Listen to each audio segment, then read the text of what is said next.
Hello and welcome to a new edition of True Audiofiles. This week, I'm going to talk about buying bootlegs.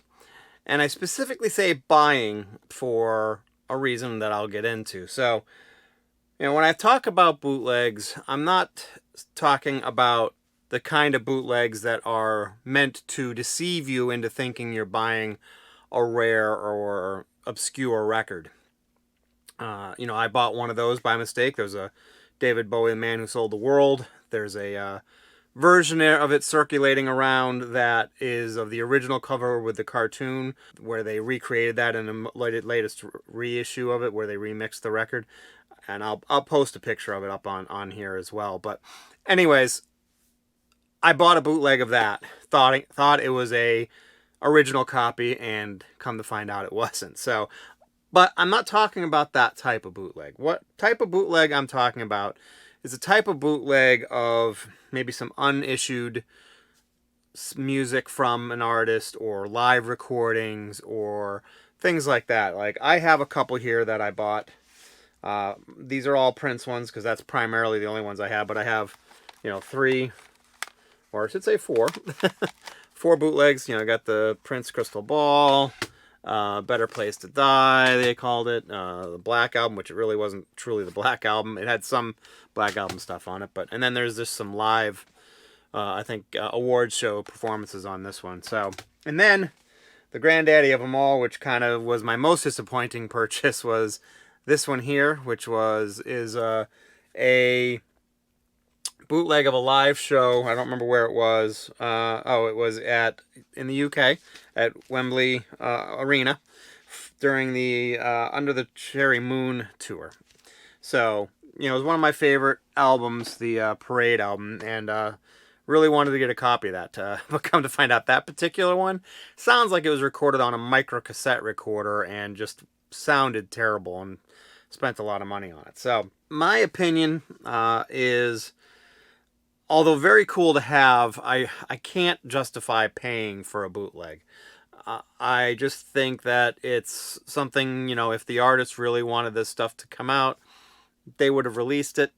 And I don't like the idea of someone profiting off of an artist and the artist gets nothing in return for it. So, just for those reasons alone, I have a hard time buying bootlegs anymore. This was back in my late teens, early 20s when I got all of these. So I've kind of changed my tune since purchasing those. I don't mind grabbing some bootleg stuff off of the internet or, file sharing. If I know that there's some out there that exists. I have some friends that have shared some stuff with me and vice versa. I don't have as much of a problem with that because no one's profiting off of it, and you're being able to enjoy some stuff that you may not have heard otherwise. So I think I don't have a problem with that. And, it's been a great, especially being a Prince fan, because there's so much stuff that hasn't been released yet.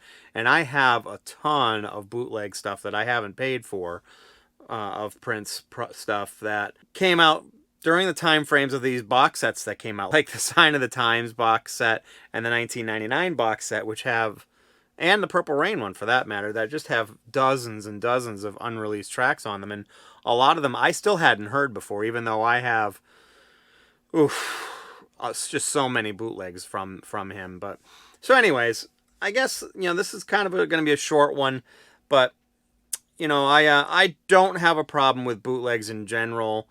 I think they're a great way to hear some stuff, especially if you're really into live performances. I'm not as much into live performance, but I can see definitely those people like Fishheads and Deadheads that really just love collecting their live performances. And I definitely, Prince is probably one of the few artists that I listen to the live recordings of, just because of what he does with some of the arrangements of the music and things on that nature. But in general, bootlegs are great. I don't believe in paying for them. I don't believe in other people profiting off of an artist when they aren't going to profit off of it as well. So I would really like to hear your take, though. What are your thoughts? Do you buy bootlegs, or do you just kind of file share bootlegs with other friends and fans of the artist? So Want to hear your take. Please comment below. Let me know what you think. If you liked what you saw here, please like the video and then subscribe to my channel so you can see all my other videos. And then hit that alert bell so you know when my new videos come out every time. So that's my short video for the week. I hope you enjoyed it and you have yourself a great day today.